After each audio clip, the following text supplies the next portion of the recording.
Продължаваме с интересните предложения, с които сами може да се справите и да направите една много прекрасна добавка към вашето жилище на колела.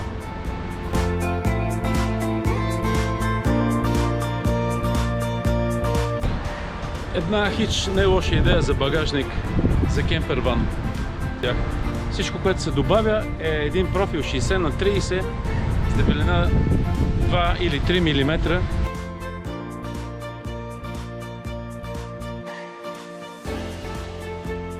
Изискват се много малко материали и много малко труд и се постига много добър резултат.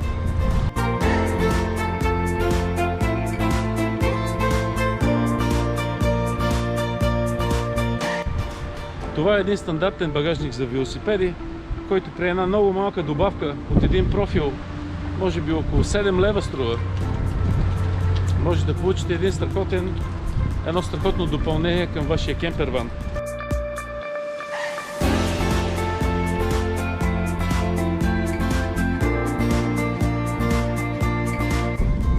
Тегличи се изнася и се монтира на този допълнителен профил и цялата конструкция вече се закрепя на този допълнителен профил, който ще видите.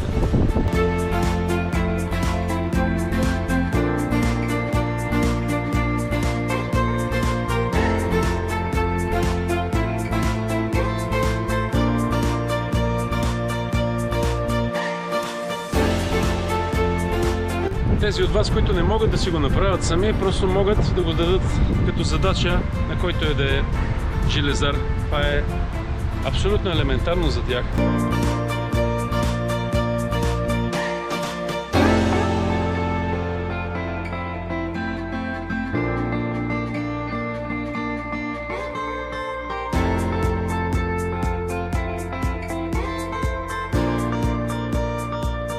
Има малка промяна в елоинсталацията.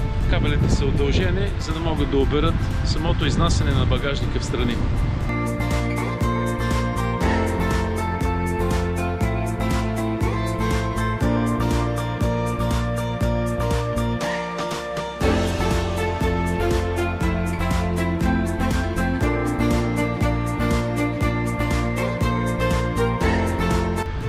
Не се страхувайте да експериментирате. Всичко, което може да загубите, са някакви къси пари.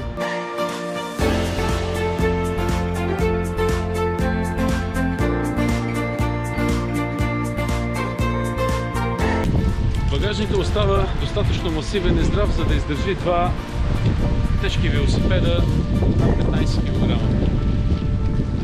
Конструкцията не се нарушава, принципа на действие също.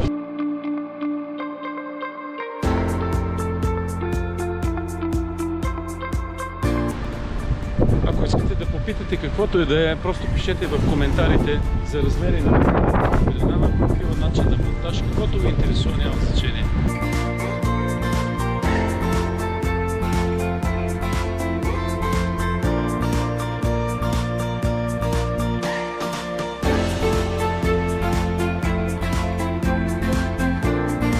Разбира се, това не е на 100% реализирано по 100% начин. Така че може да давате предложения както на мен, така и на другите, които четат и които гледат коментарите. Така че действайте напред и нагоре. Довиждане!